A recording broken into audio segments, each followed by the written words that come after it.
Buenas, ¿qué tal? ¿Cómo están? Mi nombre es Eduardo Flores y esto es Texto y Teología. El propósito de este video es presentarle a la comunidad cristiana una posible causa médica de la muerte de Jesús en la cruz.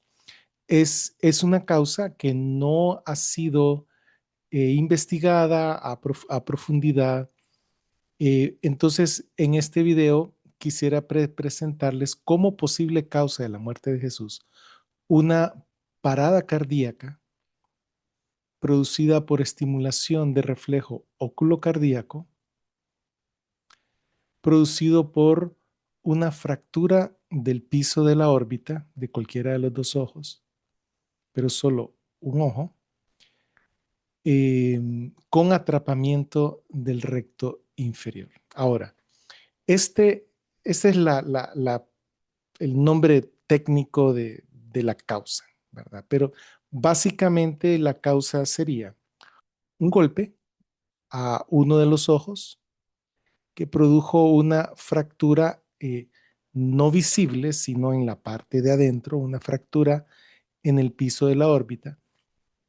Y eso típicamente lo que produce es que el globo ocular se mete, baja y el tejido alrededor del recto inferior o propiamente el recto inferior queda pinchado, agarrado en la fractura del piso.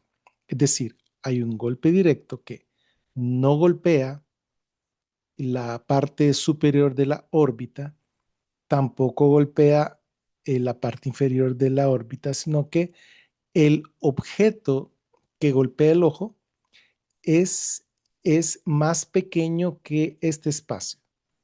Puede ser, digamos, una pelota de racquetball, que eso era bien frecuente antes. Creo que ya no se juega tanto. A veces puede ser una pelota de béisbol, pero como ellos andan con casquito y con lentes de protección, puede ser un golpe con un palo, como un palo de escoba, un palo.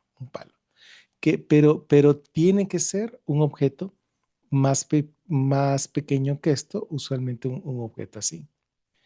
Y eso lo que produce es que cuando se golpea el globo ocular y el contenido de la órbita que está alrededor del globo ocular, no haya para dónde ir. Entonces, va hacia el lugar de menor presión, es decir, se estalla hacia el sitio a donde puede estallarse. Y a donde puede estallarse es al piso de la órbita. Entonces, aquí está, y todo esto yo lo voy a explicar un poco más sencillo y un poco más lento. Pero aquí está los huesos de la órbita y aquí está lo que se llama el seno maxilar. Seno maxilar no es hueso sólido, es un hueco que tenemos acá, al igual que en esta porción de aquí y al fondo acá. Tenemos los senos frontales, etmoidales, esfenoidales y el seno maxilar. Entonces, todo eso hace que la cara no pese tanto. Son cajas de resonancia al momento de que uno habla. Entonces, resuena el sonido acá y hace que la cara no pese tanto, que sea un poco más liviana. Entonces, de las paredes de la órbita, porque hay una pared medial, lateral, hay un techo y hay un piso, la que más frecuentemente se rompe con un trauma directo al ojo es el piso de la órbita. Eso protege al globo ocular y evita en algunos casos que el globo ocular se explote por el mismo golpe. Sí. Entonces, cuando se rompe el piso de la órbita, queda una fractura como puerta de cantina, o sea, así. De tal forma que el recto inferior, cuando se mete, que no siempre se mete, pero cuando se mete, ¿sí? Queda atrapado en la fractura. Entonces, la persona no puede ver hacia arriba, porque cuando mira hacia arriba le provoca un dolor demasiado fuerte.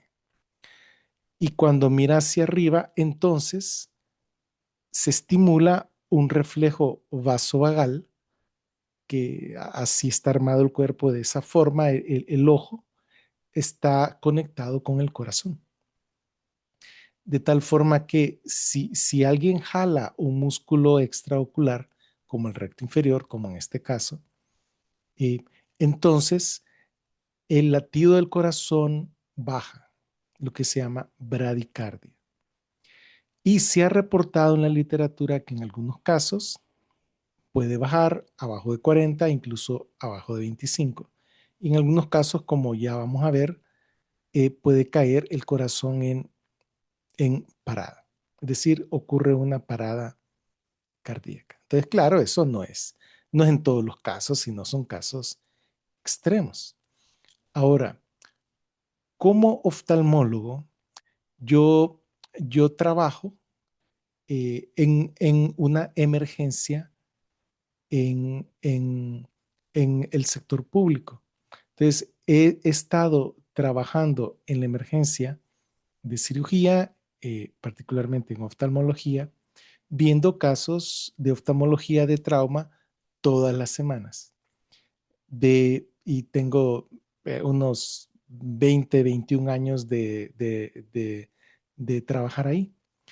Entonces, para mí no es raro ver este tipo de casos, ¿sí? Yo los he visto, los hemos diagnosticado y bueno, lo que se hace es que se repara el piso, los cirujanos plásticos o los oculoplásticos reparan el piso de la órbita y vuelven a colocar todo en posición.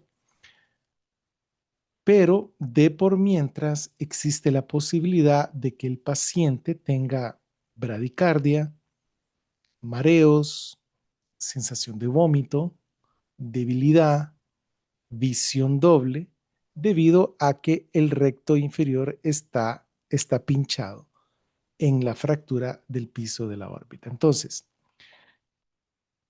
tengo la sospecha de que posiblemente Jesús, dentro de todos sus golpes, que él recibió un montón de golpes en su cuerpo, en su cabeza, en su rostro, fue azotado en la espalda, ¿verdad? Fue crucificado, le pasaron clavos por la mano, por los pies, estuvo en una posición incómoda durante 6 horas que duró su crucifixión.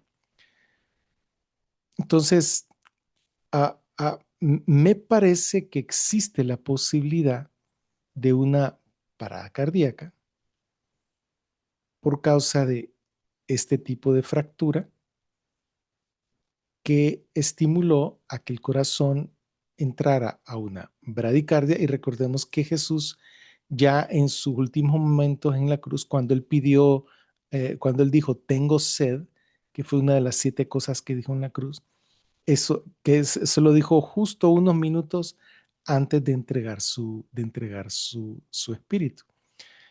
Él, eso nos dice de que él ya estaba dentro del shock hipovolémico, que estaba entrando en una fase un poco más profunda, porque tenía sed, porque el perder sangre produce sed.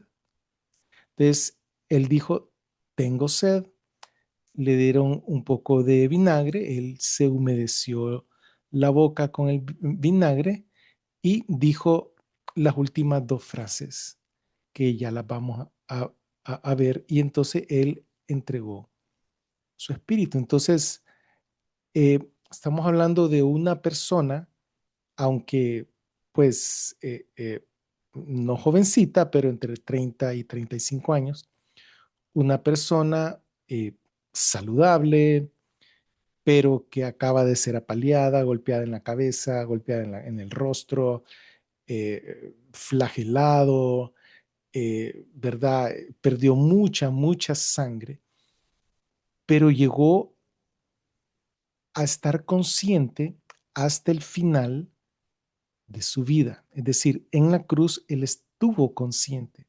durante esas 6 horas, porque él fue crucificado más o menos a las 9 de la mañana y murió más o menos a las 3 de la tarde. Estuvo 6 horas en la cruz. El juicio fue a la medianoche, de ahí la madrugada, de ahí a las 6 de la mañana se presentó con Poncio Pilato y pues después vino la crucifixión.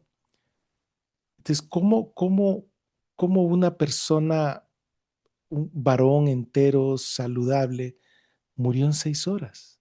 Porque usualmente, usualmente los crucificados duraban días, duraban de 3 a 5 días, según la literatura.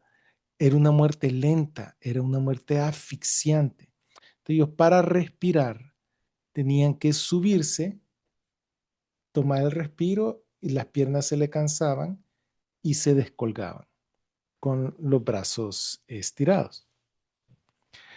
Entonces, cada vez que respiraban, tenían que subirse, respirar y descolgarse porque se le cansaban las piernas. Entonces, estaban para arriba y para abajo todo el tiempo. Entonces, cuando uno de ellos se moría, ya se sabía que se moría porque dejaba de moverse. Entonces, por eso fue que el hecho de fracturar las piernas de los que estaban crucificados a la par de Jesús les condujo a una muerte rápida. A Jesús no le fracturaron las piernas porque él ya estaba muerto. Cuando llegó el centurión a ver quién estaba vivo y quién estaba muerto, Jesús ya estaba muerto. ¿Sí? Pero los dos criminales no. Entonces le rompieron las piernas a los dos delincuentes y claro, sin tener la capacidad de subir para respirar, ellos sí se murieron por asfixia. Pero Jesús no se murió por asfixia. Tuvo un grado de asfixia, pero no se murió por asfixia. Los dos criminales que estaban a la par, sí. Uno fue al paraíso y el otro no fue al paraíso, ¿verdad? Entonces, y este es como un resumen, ¿verdad? Pero para no tomarles más de su tiempo, voy a comenzar a explicar de qué se trata esto. Los que tienen algo que ver con el área de salud, pues probablemente comprendan un poco mejor. Voy a tratar de ser, por un lado, técnico porque es necesario explicar estas cosas con el lenguaje apropiado, pero por el otro lado voy a tratar de explicarlo con palabras sencillas para que todos podamos comprender. Entonces, esta causa de muerte no ha sido presentada ni ha sido discutida, eh, pero se me ocurrió hace unos 5 o 10 años aproximadamente como una posibilidad al ver varios casos de esto mismo, no que hayan muerto, pero sí con síntomas y todo, y al meditar en el sufrimiento y en la muerte de Jesús en la cruz.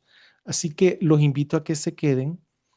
Espero que sea un video muy edificante para todos y que también nos traiga a la reflexión del sufrimiento de Jesús, nuestro Señor en la cruz, su humillación, que Él, siendo conforme a Dios, se quitó su ropaje, se hizo hombre y siendo hombre se hizo esclavo y murió humillantemente en la cruz.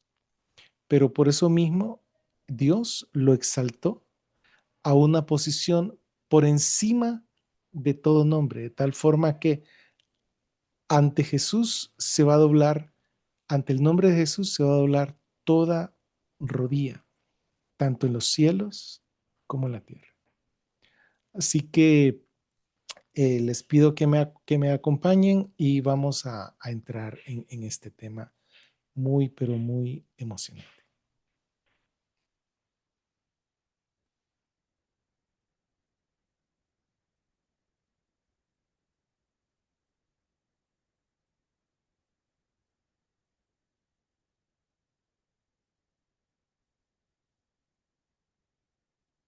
Bueno, entonces, Em, para comenzar, quiero decirles que la crucifixión produce disnea, o sea, dificultad para respirar, porque la persona está con los brazos estirados para arriba, colgado, colgado de las manos y está en una posición que se le hace difícil respirar.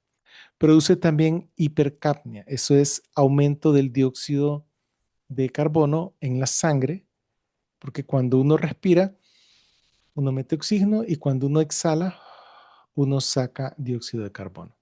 Entonces, este aumento del dióxido de carbono en la sangre produce acidosis respiratoria, que es aumento de pH en la sangre. Y también produce un grado leve de hipoxia, o sea, una disminución del oxígeno en la sangre. Ahora, este es un artículo que se publicó en el 2021, es decir, un poco reciente, por los doctores que aparecen aquí, Gary Habermas, Jonathan Koppel y Benjamin C.F. Shaw. Ellos describen los puntos de vista médicos con respecto a la muerte de Jesucristo por crucifixión. Y aquí les voy a traducir qué es lo que dice acá. Dice, la muerte de Jesús permanece un momento importante en la historia eh, mundial, un símbolo de amor, misericordia, coraje eh, a través del globo terráqueo. Sin embargo, por siglos, la forma de cómo fue que murió Jesús ha permanecido un tema de controversia en los círculos académicos y los círculos médicos. Patólogos forenses y clínicos han argumentado por varias hipótesis con respecto a la muerte de Jesús, incluyendo embolismo pulmonar, que bueno, esto es frecuente cuando hay fractura del fémur, embolismo por embolia grasa, ¿verdad? Por eso una fractura del fémur es súper peligrosa, pero recordemos que Jesús no tuvo fractura de huesos largos. Ruptura cardíaca, que es una condición que no logra entender bien cómo es que se puede romper el corazón. Trauma por suspensión, que es la forma como estaba colgado Jesús. Asfixia, una herida fatal, herida por arma blanca, que es la que los soldados le dieron a Jesús, pero recordemos que según las escrituras, él ya había muerto, o choque hipovolémico, ¿verdad? Este artículo revisa los puntos de vista de varios especialistas y de médicos con respecto a la experiencia de Jesús en la cruz, concluyendo que la asfixia o teorías de asfixia dominante han emergido como la postura consenso, como el consenso con respecto a la causa de muerte de Jesús. Entonces, ellos revisaron los artículos científicos en la literatura y las opiniones de los médicos y eran la conclusión de que, bueno, la mayoría pensaban que Jesús había muerto por asfixia. ¿Sí? Ahora bien, ellos presentan este cuadro, que es bien interesante, se lo voy a poner un poquito más grande aquí, en el cual asfixia opinan todos estos autores que están aquí. Leblec, Whitaker, Moder, Hinek, etc. Principalmente por asfixia con factores secundarios, y aquí están los autores: trauma cardiovascular, choque, coagulopatía, trauma por suspensión, síncope, y aquí no logro leer bien, déjenme ver si retrocedo. O que no se murió, ¿verdad? Ahora,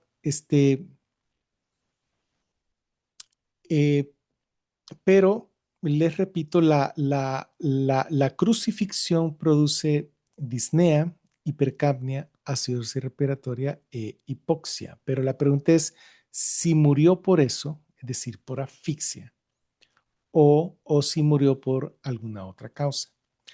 Ahora bien, con respecto al reflejo oculocardíaco, el reflejo oculocardíaco produce bradicardia, o sea que enlentece los latidos del corazón. Puede producir asistolia o incluso parada cardíaca. Y se ve aumentado, fíjense que cuando hay estado de hipercapnia, acidosis respiratoria o hipoxia, este reflejo es más fácil que se dé y cuando se da es más severo. Entonces se presentan las condiciones de la cruz, se presentan para que con la hipercapnia, la hipoxia y la acidosis respiratoria, si ocurre un reflejo ocular cardíaco, entonces puede producir más fácilmente una parada cardíaca, ¿verdad? No digamos una persona que está en choque hipovolémico. Aquí hay un artículo científico del reporte de un caso eh, de un reflejo oculocardíaco en un adulto con una fractura del piso de la órbita. Y bueno, entonces ellos, para que vean que este tipo de cosa existe, se fue en el 2018. Entonces, dentro de ese artículo, perdón, los autores son Bernardo Ferreira Brasileiro, Joseph Van Sickels y Larry Cunningham. Ellos dicen que el reflejo oculocardíaco puede resultar en inestabilidad autonómica. Eso significa que la respiración, el latido del corazón y la presión arterial bajan y suben, bajan y suben. Eso es inestabilidad autonómica, incluyendo episodios de bradicardia por bajo de 25 latidos por minuto. En algunos casos, cuando uno hace cirugía de estrabismo y uno sabe que va a tocar los músculos, entonces uno le avisa al anestesiólogo, ellos ya están plenamente enterados. Colocan unas sustancias que evitan que el corazón caiga en bradicardia, porque ellos ya saben que uno al manipular el músculo, que hay que manipularlo al momento de hacer la cirugía de estrabismo. Ellos ya saben que baja los latidos del corazón. Entonces, ellos inyectan usualmente una dosis de atropina para producir cierta cantidad de taquicardia para que cuando uno toque los músculos, entonces, bueno, si se baja, se baja, pero dentro del rango normal de los latidos. Entonces, aquí los autores reportan que ya se sabe que puede producir episodios, es decir, el reflejo oculocardíaco puede producir episodios de latidos menos de 25 por minuto y puede producir incluso periodos breves de asistolia, es decir, que el corazón deja de latir. Hay parada cardíaca, incluso muerte, si se deja sin tratar. Y entonces, por eso pienso yo que es un posible mecanismo, ¿verdad? Porque se ha descrito que puede producir eso, incluso la muerte, puede producir una parada cardíaca. Está este, eh, como referencias, los autores colocan la número 4, la número 7, la número 2 y la número 2. Eso se los dejo a ustedes para que lo revisen. Aquí abajo coloco a dónde se puede consultar el artículo en internet, ¿verdad? Luego dice, de acuerdo a Smith, hay por lo menos 3 reportes de muerte que se pueden atribuir a el reflejo oculocardíaco en la literatura. Tenemos aquí un tercer artículo que habla específicamente del reflejo oculocardíaco, escrito por Vaibhav Bora, Gatinji Sod, Ilead Dunville y Jeremy Kramer. Ahora se los pongo un poco más grande. Dicen ellos, el reflejo oculocardíaco, conocido también como reflejo de Askner o reflejo trigémino vagal, fue primeramente descrito en 1908 como una reducción del latido del corazón que viene de una presión directa sobre el globo ocular o sobre estructuras periorbitales. Entonces, para que vean por qué no se había pensado en esto antes, ¿sí? Porque antes de 1908 no se sabía que existía tal reflejo. No se sabía. Eh, en la actualidad, este reflejo se define como una disminución en el latido del corazón mayor al 20% después de una tracción de un músculo extraocular, como el recto inferior, por ejemplo, o después de presión sobre el globo ocular. Por eso a veces con golpes en la cara la gente se desmaya, ¿verdad? El reflejo oculocardíaco comúnmente resulta en bradicardia sinusal. Sinusal es un tipo de ritmo que es normal del corazón, entonces se produce un enlentecimiento de los latidos del corazón. No digamos en alguien que está crucificado. Aunque, perdón, por medio de asociaciones en una presión arterial disminuida, arritmia, asistolia o incluso parada cardíaca han sido reportados. Y entonces habla de que ciertos procedimientos oftalmológicos, particularmente cirugía de estrabismo, pueden provocar este reflejo. Pero como les digo, uno ya sabe eso. Entonces uno al momento de operar junto con el anestesiólogo, uno toma las debidas precauciones y no hay ningún tipo de problema. Sin embargo, traumas faciales, bloqueos anestésicos regionales y estimulación mecánica también pueden activar este reflejo. Bueno, entonces ya vimos 3 artículos. Bueno, pero, pero, pero falta aquí. Dice, la partecita que les quería leer de aquí es la siguiente. Eh, en la penúltima línea dice, la variación en la ocurrencia del reflejo óculo cardíaco y su severidad están ligadas a factores como hipoxia, hipercarbia, acidosis y el tipo de agente anestésico utilizado durante la cirugía.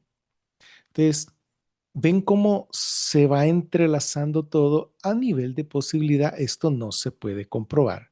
Obviamente no le puede hacer una autopsia a Jesús porque él resucitó, ¿verdad? Eh, pero recuerden que no lo reconocían probablemente por las fracturas en su rostro que tuvo porque le golpearon la cara.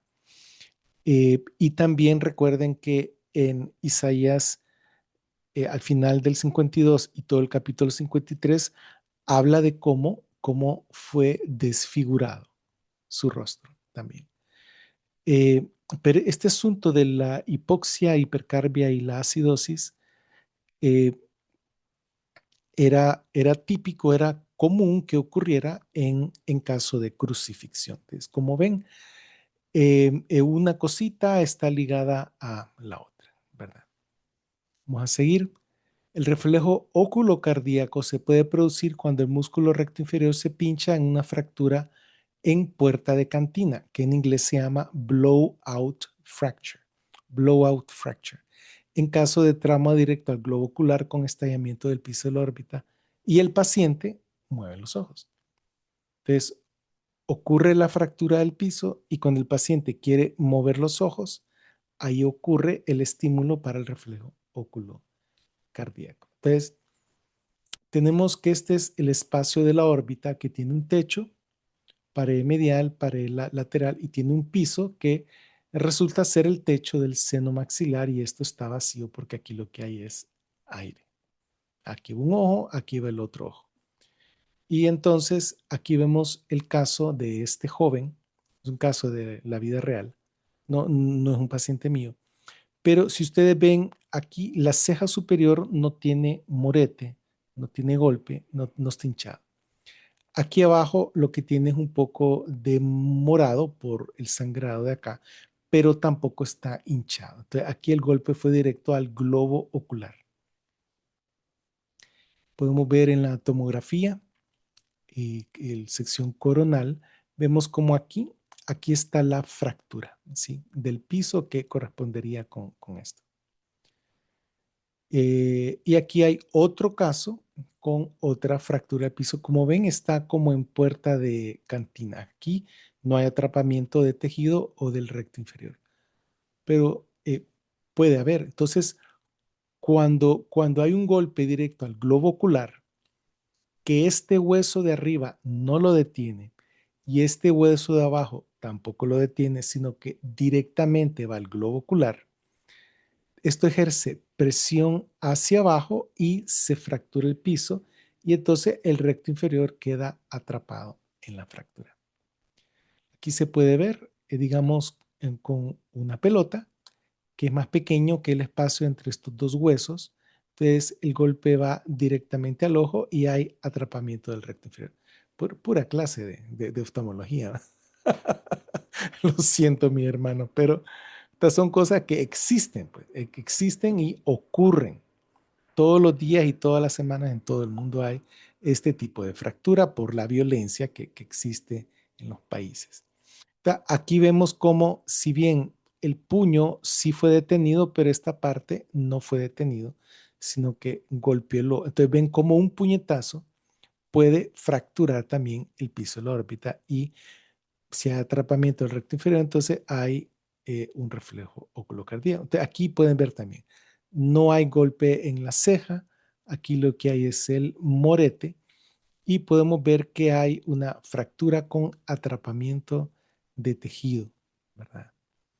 Y esto es solo para mostrarles que, bueno, aquí hay, le hicieron cuatro puntos, ¿verdad? Entonces sí hubo una herida acá, ¿verdad? Pero entonces se golpeó la parte de abajo, pero más que todo el globo ocular. Aquí vemos otro caso, perdón, déjenme ver aquí. Sí, aquí él está viendo un poquito hacia arriba y este lo tiene recto, pero aquí se ve un poco más claro. Que le han dicho a la paciente que mire hacia arriba, pero aquí como está atrapado el recto inferior, no puede ver hacia arriba. Tenemos, igual tenemos que el reborde orbitario está básicamente intacto porque el golpe fue directamente al ojo. Aquí tenemos un caso como extremo, ¿verdad? Que le han pedido que mire hacia arriba y este ojo está recto, ¿verdad? ¿Por qué? Porque hay atrapamiento. El reflejo oculocardíaco se puede producir, perdón, eh, eh, se puede estimular cuando el paciente que tiene el atrapamiento del recto inferior mira hacia arriba, como en esta foto, ¿sí? O cuando cierra los ojos fuertemente por el fenómeno de Bell, que ese es otro término técnico. Ahora, veamos esto. Mateo 14:19. Jesús mandó a las multitudes que se sentaran, que se reclinaran sobre la hierba y tomando 5 panes y 2 pescados, vio hacia arriba y bendijo, partiendo los panes, se los dio a sus discípulos y los discípulos a las multitudes. Juan 11:41. Luego removieron la piedra de donde yacía el muerto y Jesús levantó sus ojos y dijo, Padre, te doy gracias por haberme escuchado. Entonces, como que era típico de Jesús elevar sus ojos cada vez que se refería al Padre. Jesús dijo estas cosas y en Juan 17:1 y levantó sus ojos al cielo y dijo, Padre, llegó la hora, glorifica a tu Hijo para que también tu Hijo te glorifique. Entonces vemos cómo Jesús tenía la costumbre de voltear a ver hacia arriba al momento de ver a su Padre. Y vamos a ver cuál fue la última frase que dijo Jesús en la cruz. Entonces, aquí está el ojo viendo recto. Sí. Ahora, resulta que cuando uno cierra los ojos, aunque ustedes no lo crean, el ojo rota hacia arriba. Entonces, si yo aprieto los ojos, mis ojos rotan hacia arriba como medida de protección. Entonces, lo que ocurre abajo del párpado es que el ojo sube. Entonces, si alguien que tiene atrapamiento del recto inferior por una fractura del piso de la órbita aprieta los ojos fuerte, los ojos se van para arriba por el fenómeno de Bell, que no es lo mismo que, ¿cómo se llama? La parálisis de Bell. Es la misma persona que lo describió, pero son cosas diferentes. Eh, entonces, cuando alguien aprieta los ojos, automáticamente los ojos se van para arriba. Entonces, eso estimula el reflejo oculocardíaco y como ya vimos en la literatura, no solo porque yo lo digo, aunque soy oftalmólogo, pero ya vimos en la literatura, está descrito como puede haber incluso bradicardia o incluso una asistolia o una parada cardíaca o incluso muerte. No digamos a alguien que está crucificado, ¿verdad? Ahora, Jesús recibió golpes en la cara y en la cabeza, con la mano, ¿sí? Con la mano abierta, bofetada, con el puño y con varas, pudiéndole producir un trauma directo al ojo, a uno de los dos ojos, con ruptura del piso de la órbita y un posible atrapamiento del recto inferior. O sea, ¿le pudo haber ocurrido a Jesús? Sí. ¿Por qué? Como vamos a ver en los pasajes, porque él recibió golpes en el rostro y los recibió con varas. Una vara es más pequeño que el espacio de aquí a acá. Entonces, típicamente puede llegar a producir este tipo de problema. En Getsemaní, Jesús comenzó a entristecerse en Mateo 26, 36 al 38. Dice, y tomando a Pedro y a los dos hijos de Zebedeo con él, comenzó a entristecerse y a angustiarse. Luego Jesús les dice a ellos, mi alma está muy angustiada al borde de la muerte. O sea que tuvo un asunto ahí, él sentía en su respiración y en los latidos de su corazón que se quedaba, ¿sí? En Marcos, capítulo 14, describe en el verso 33, pero tomó consigo mismo a Pedro y a Jacobo y a Juan y comenzó a estar muy afligido y angustiado. Y les dice, mi alma está llena de tristeza hasta la muerte. Lucas, el doctor Lucas, lo describe de la siguiente forma, y saliendo al monte de los olivos, como era su costumbre, sus discípulos también le siguieron, y cuando llegó al lugar les dijo, oren para que no entren en tentación. Luego él se apartó de ellos como a un tiro de piedra y puesto de rodillas oraba diciendo, Padre, si quieres apartar de mí esta copa, pero que no sea mi voluntad sino la tuya. Entonces se le apareció un ángel del cielo que lo fortalecía. Y estando en agonía, oraba con más intensidad y su sudor vino a ser como gotas espesas de sangre que caían sobre la tierra. De Jesús se vio sujeto a un estado de ansiedad, de angustia extrema, al punto de que si el ángel no llega a fortalecerlo, Jesús se hubiera muerto antes de ir a la cruz y el Padre no podía permitir eso. Entonces, cuando Jesús dice, Padre, si quieres apartar esta copa de mí, es posible que también se está refiriendo a ese momento en el cual Él está angustiado hasta la muerte y tiene miedo de morir antes de ir a la cruz, y viene el Padre y le manda un ángel para fortalecerlo, para que lo tranquilice, y él no es que sudó sangre, como hay doctores, hay gente que dice que sudó sangre, no, hay lo que dice que el sudor vino a ser como cómo es algo parecido a gotas espesas de sangre que caían sobre la tierra, ¿verdad? Entonces, yo no creo que Jesús sudó sangre, sin embargo, sudó tanto y las gotas eran espesas y entonces en la oscuridad de la noche, pues se miraban como que fuera sangre. Eh, entonces, Jesús tuvo ansiedad al máximo, al punto de sentir que se podía morir por ella. Eso afecta al sistema nervioso autónomo que controla los latidos del corazón y la respiración. Entonces ya de entrada Jesús tiene una alteración en su sistema nervioso autónomo, ¿verdad? Donde Caifás, porque después de arrestarlo, lo llevaron primero con Anás, pero después con Caifás, con los sacerdotes, los escribas, los ancianos y todo el Sanedrín. Allí, en Mateo 26:65 en adelante dice, entonces el sumo sacerdote rasgó su ropa diciendo, ha blasfemado. ¿Para qué necesitamos aún testigos? Miren, ahora ustedes han oído su blasfemia. ¿Qué opinan? Ellos respondiendo dijeron, merece la muerte.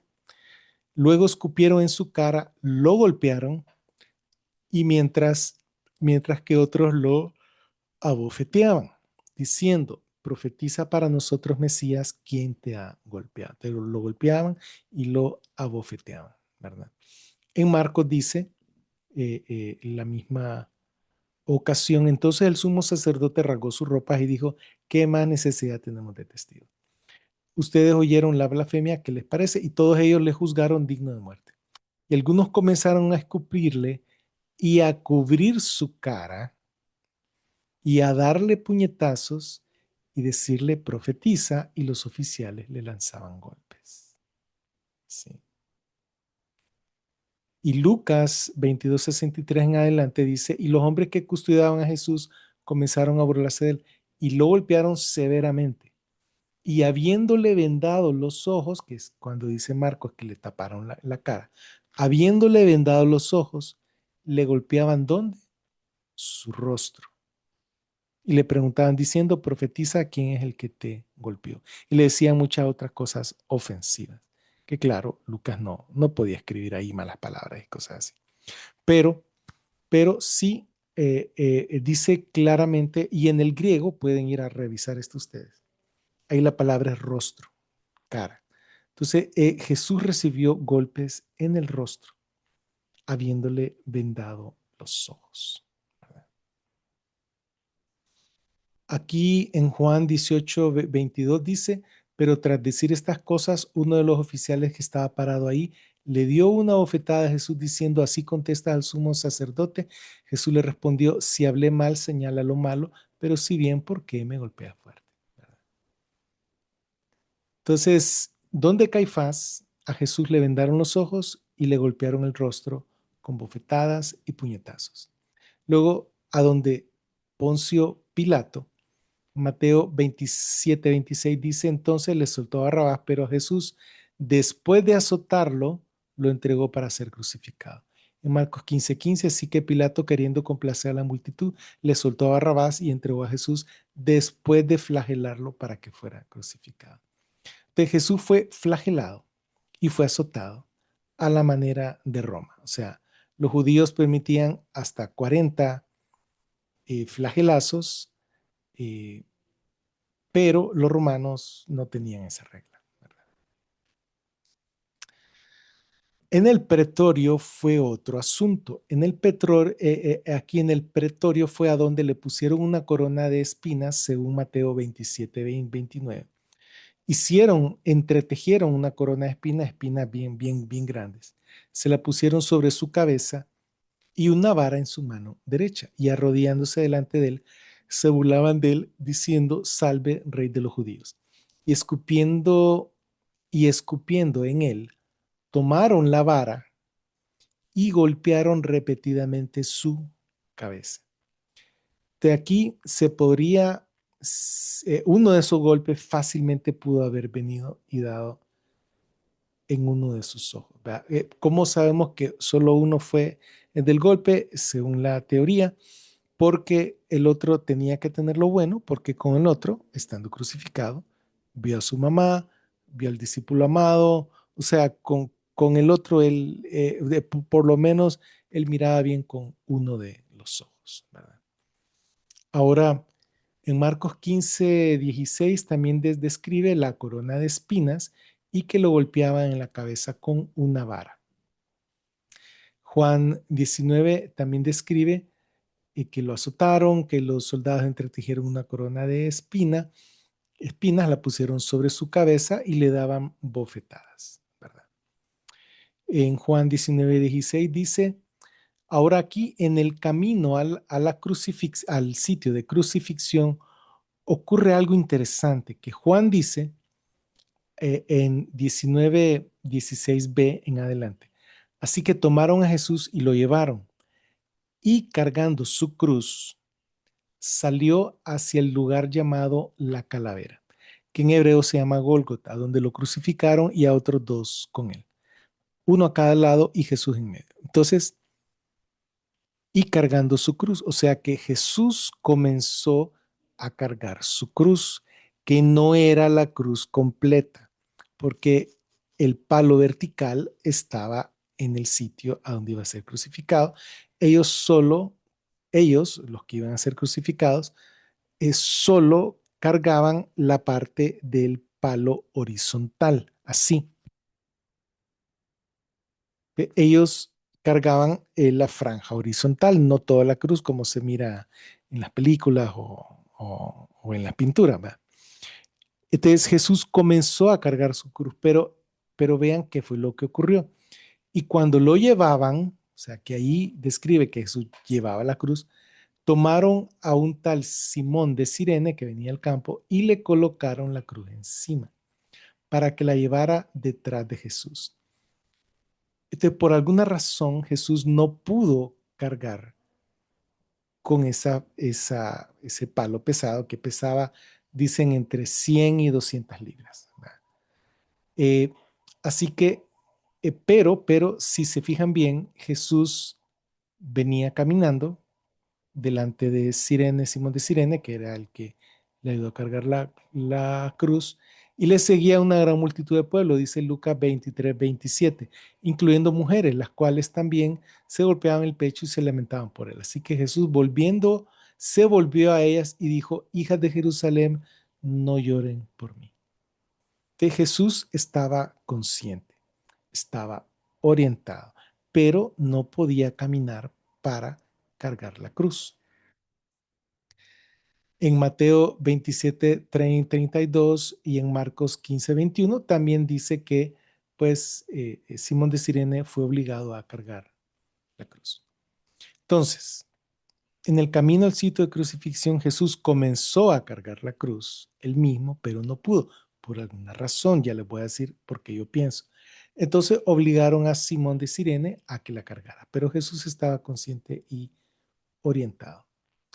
Al crucificarlo, en Mateo 27:34, le dieron a beber vino amargo mezclado con hiel, pero habiéndolo probado, o sea que Jesús solo lo probó y no quería beberlo. Ellos insistían, pero Jesús no quería beberlo porque les daban, digamos, un poco de guaro a los que iban a crucificar para que aguantaran un poco el dolor al momento de clavarle las manos y los pies a- al, al palo, ¿verdad? Y después de crucificarlo, se repartieron sus ropas. En Marcos 15:20, eso es Mateo 27:34. Marcos 15:22 dice, y le ofrecieron a beber vino mezclado con mirra, pero él no lo tomó. ¿Por qué no tomó el vino? Porque él quería estar consciente y orientado durante todo el transcurso de su crucifixión. Él no quería perder su estado de conciencia. Entonces Jesús se negó a tomar vino justo antes de ser crucificado para que eso no le afectara su nivel de conciencia. En la cruz, Jesús dijo, Padre, perdónalos porque no saben lo que hacen, mientras ellos repartían sus ropas echando suerte. Eso está en Lucas 23, versículo 34. En Lucas 23, versículo 43, y Jesús le dijo, en verdad te digo, hoy estarás conmigo en el paraíso. en Juan 19:25, así que Jesús viendo a su madre, o sea, por lo menos tenía un ojo bueno, y al discípulo a quien amaba, parado cerca, dice a su madre, mujer, ahí está tu hijo. Luego le dice al discípulo, ahí está tu madre, y desde aquella hora el discípulo la cogió en su propia casa. Entonces vemos cómo Jesús estaba consciente y orientado. Ahora, esto ya es ya cerca del final de las 6 horas de crucifixión. Ahora, dice Mateo 27:45, vino oscuridad sobre toda la tierra desde la hora sexta, que es el mediodía, hasta la hora novena, que es las 3 de la tarde. Y alrededor de la hora novena, Jesús clamó a gran voz diciendo, Elí, Elí, lima sabactani, que significa, Dios mío, ¿por qué me has abandonado? Que ese es el principio de un salmo, ¿verdad? Al oírlo, algunos de los que estaban ahí dijeron, este llama a Elías. Y enseguida uno de ellos corrió, tomó la esponja, la empapó, la colocó en una vara y le comenzó a dar de beber, pero los demás dijeron, déjalo, veamos si Elías viene a salvarlo. Luego Jesús clamó de nuevo a gran voz y entregó su espíritu. Entonces dijo, Elí, Elí, lima sabactani. Le dieron a beber un poco. Él ya estaba con la boca seca. Para decir lo que iba a decir, no podía decirlo con la boca seca. Entonces se humedeció la boca y luego clamó a gran voz y entregó su espíritu.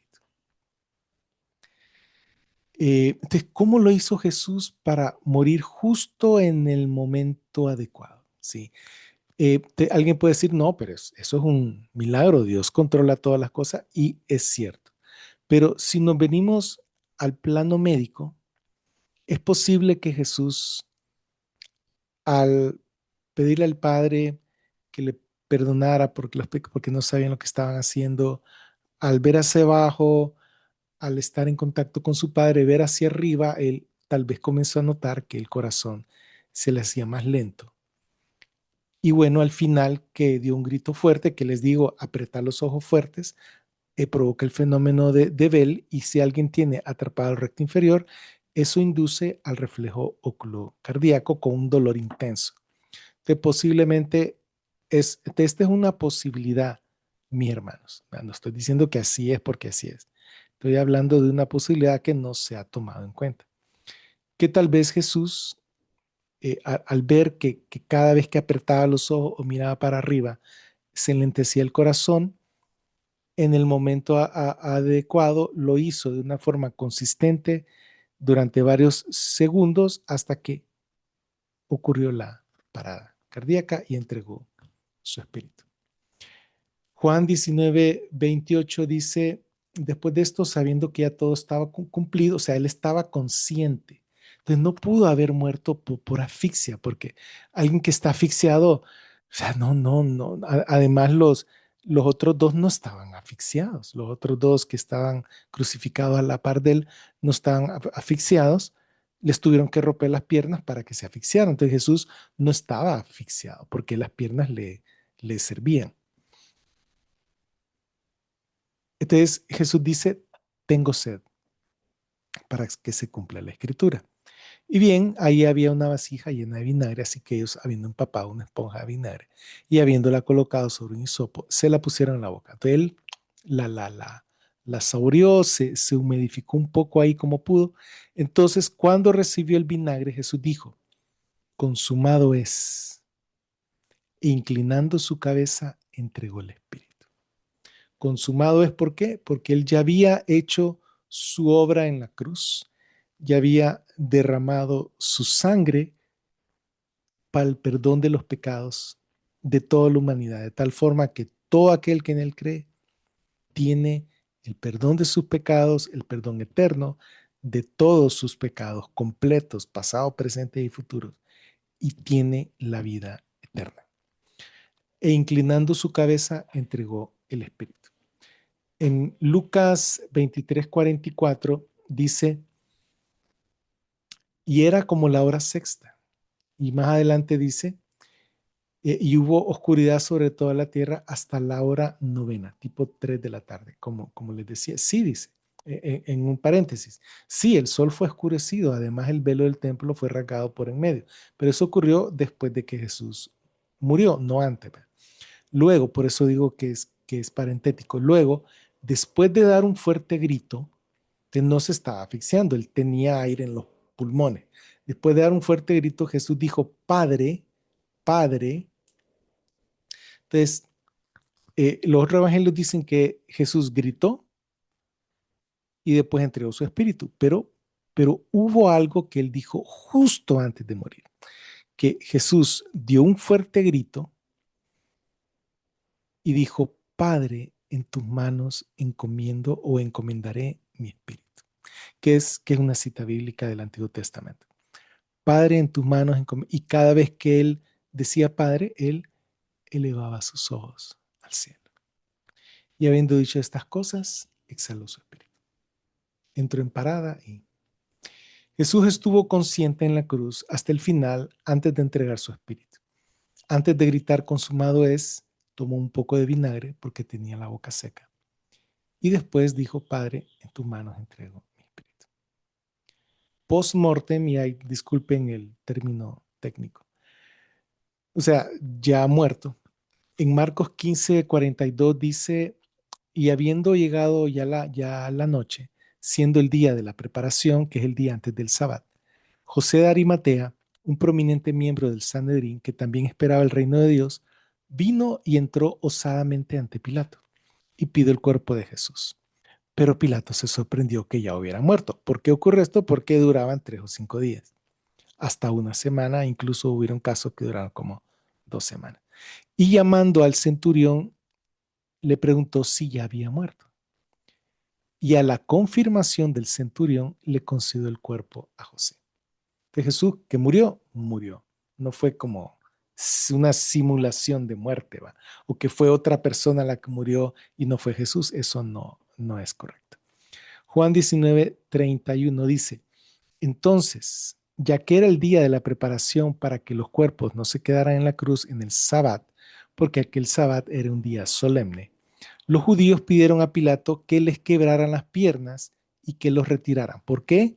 Porque les dije que si a un crucificado les quebraban la tibia, el peroné y el fémur, ya no podían subirse para tomar la respiración y se asfixiaban. Así que los soldados vinieron y quebraron las piernas del primer hombre y del otro que había sido crucificado con él, es decir, con Jesús. Pero al llegar a Jesús no le quebraron sus piernas porque vieron que ya había muerto. De Jesús no murió por asfixia, porque sus piernas todavía le servían al momento de la muerte. Pero uno de los soldados, dice el 34, traspasó su costado con una lanza. Eso de traspasar, el verbo es que le atravesó el cuerpo, ¿sí? De lado a lado. No solo fue que le metió la puntita de la lanza, lo atravesó completamente, ¿sí?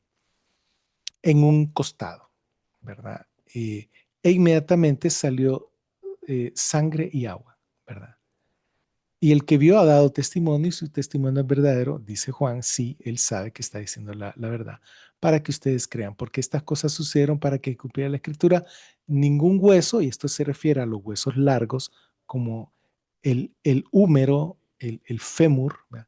Ningún hueso será quebrado de él. Y de nuevo, otra escritura dice, mirarán al que traspasaron, mirarán al que traspasaron, que eso está en Zacarías, capítulos importantes, 12, 13 y 14 de Zacarías. Ahora bien, regresando a la medicina, esta es una tabla bien conocida del Colegio de Cirujanos de Norteamérica, en la cual se clasifican las clases de hemorragia aguda, que fue lo que le ocurrió a Jesús.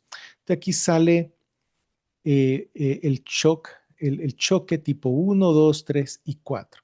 Si ustedes ven en el 4, la persona está confusa y letárgica. Jesús no estaba ni confuso ni letárgico. En el 3, la persona está ansiosa y confundida. Jesús estuvo ansioso, pero no estaba confundido. En el 2 está un poco ansioso y en el 1 está levemente ansioso.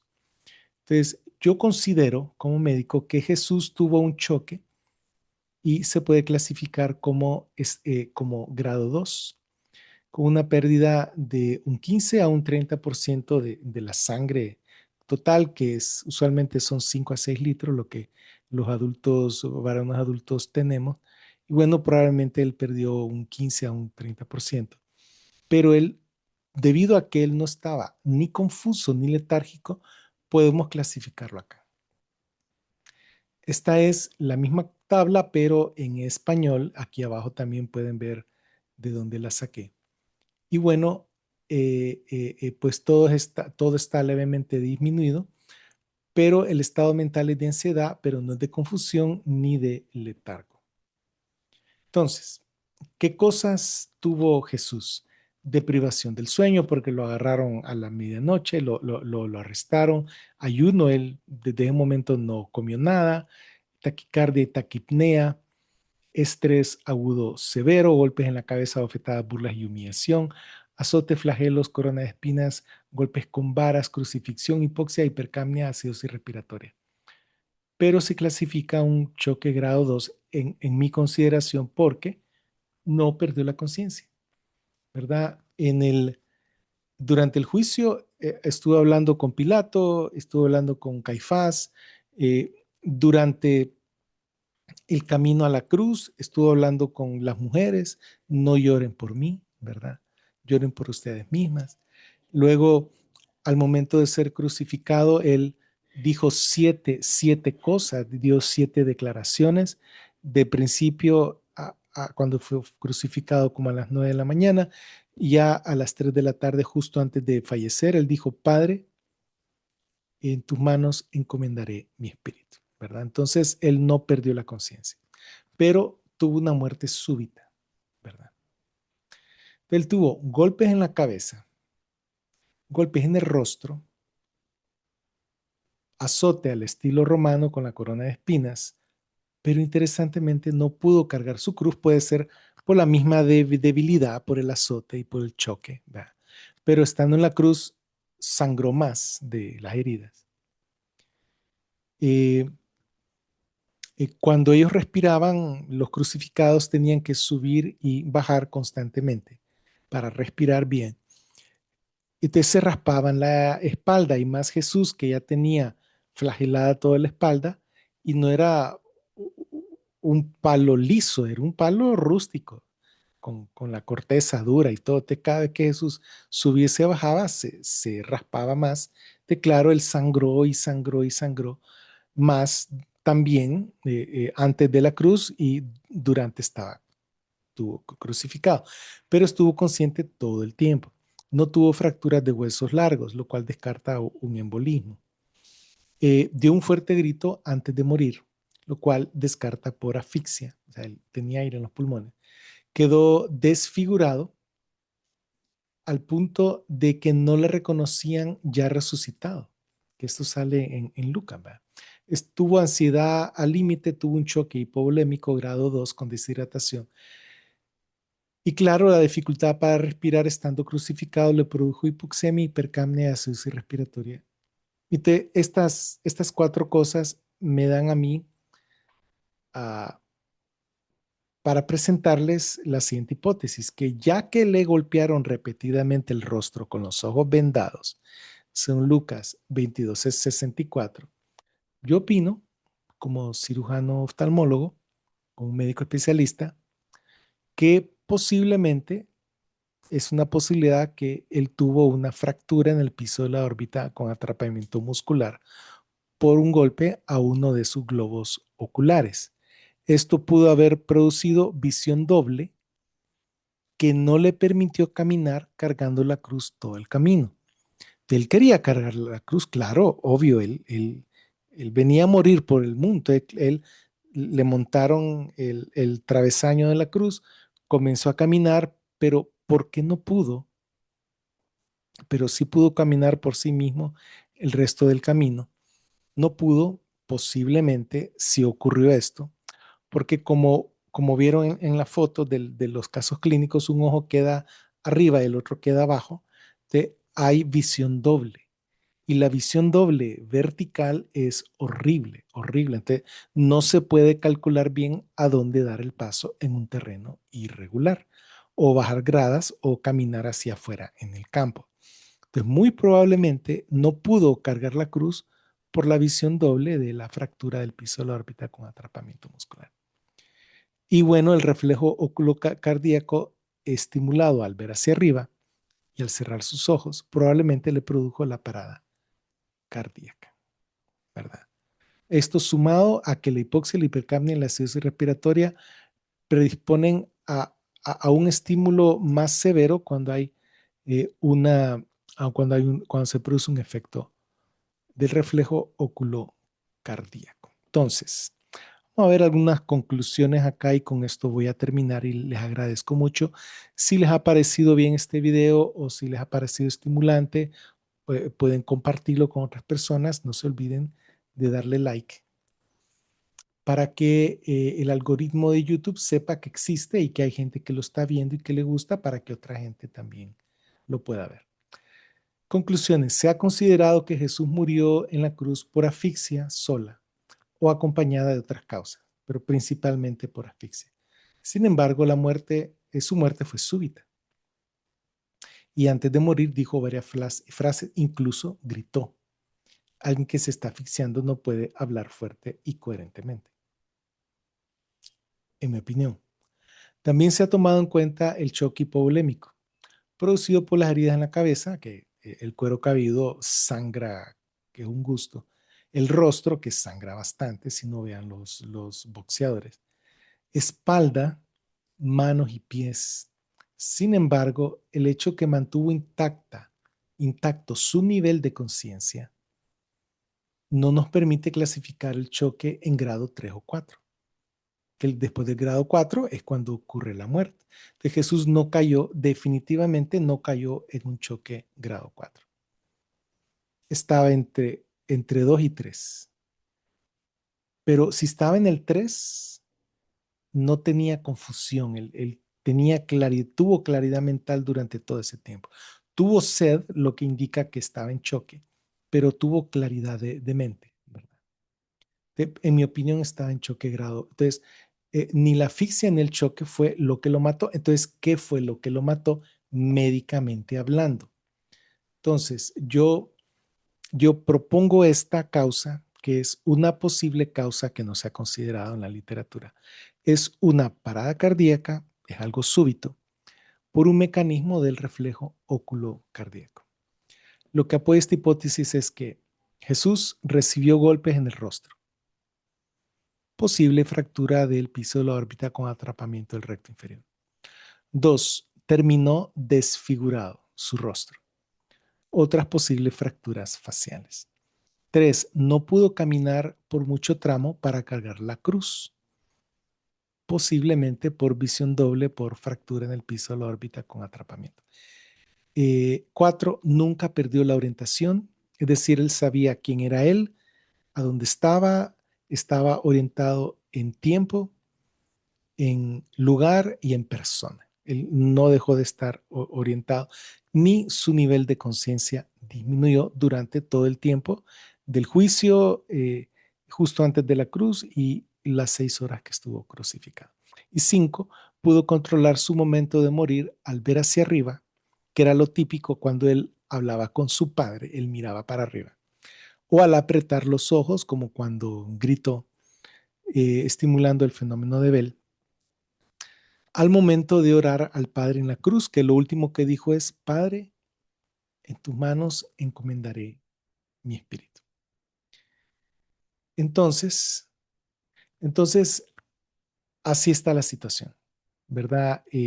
Yo pienso que es una posibilidad, es algo que no se puede llegar a comprobar, pero hay ciertos indicios de que pudo haber ocurrido de esa forma. Y entonces es una posibilidad interesante, debido a que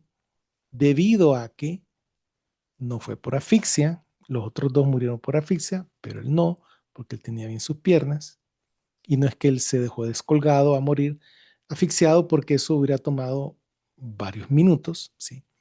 Y no, él Él después que clamó al Padre, inmediatamente inclinó su cabeza y entregó su espíritu. O sea, fue una muerte súbita. Y debido a que pensamos que tampoco fue por choque, una muerte por choque, ¿verdad? Hay otras causas de muerte que, bueno, si no fue por el reflejo ocular cardíaco, como opino yo, que soy oftalmólogo, pudo haber sido por una ruptura del corazón, pero como les digo, no entiendo ese tipo de muerte, no he escuchado yo ese tipo de muerte en otra gente. Este, pudo haber tenido un taponamiento cardíaco, sí, también, pues posible, ¿no? El estado de hidratación y ese tipo de cosas. ¿Va? Los traumas, los golpes al tórax y un montón de cosas que pueden llegar a un neumotórax en uno de los pulmones, un montón de cosas que pueden llegar a ocurrir. Pero pienso que esto no ha sido ni siquiera mencionado. ¿Por qué? Recordemos que este del reflejo oculocardíaco se describió en la literatura hace un poquito más de 100 años. Y bueno, 100 años para meditar en estas cosas en un espacio de 2000 años es muy poco tiempo. Así que les dejo esta posible causa. Pueden consultar la literatura. Ahí les presenté 3 artículos. Yo les presento pues mi experiencia de más de 20 años trabajando en una oficina oftalmológica adentro de una emergencia de un hospital público donde llega todo tipo de trauma. Me ha llegado este tipo de trauma. La ruptura de piso es frecuente, no es lo más frecuente, pero es frecuente, y no siempre con atrapamiento del recto inferior, pero a veces sí con atrapamiento del recto inferior, pero no en alguien que está crucificado, ¿verdad? Esa es la diferencia, ¿verdad? Así que esta es mi opinión y, eh, pero el mensaje más importante que le quiero transmitir es que pensemos en lo siguiente. Jesús pasó por todo eso, para que tú y yo podamos estar con Él, con el Padre, por una eternidad. Nadie es digno, no somos dignos, no nos merecemos estar con Dios en el cielo. Pero Jesús lo hizo posible porque Él se entregó a morir por nuestros pecados. Y todo aquel que cree en Él tiene vida eterna. Y los dejo con ese pensamiento y que el Señor Jesús, lo bendiga. En nombre de Cristo Jesús.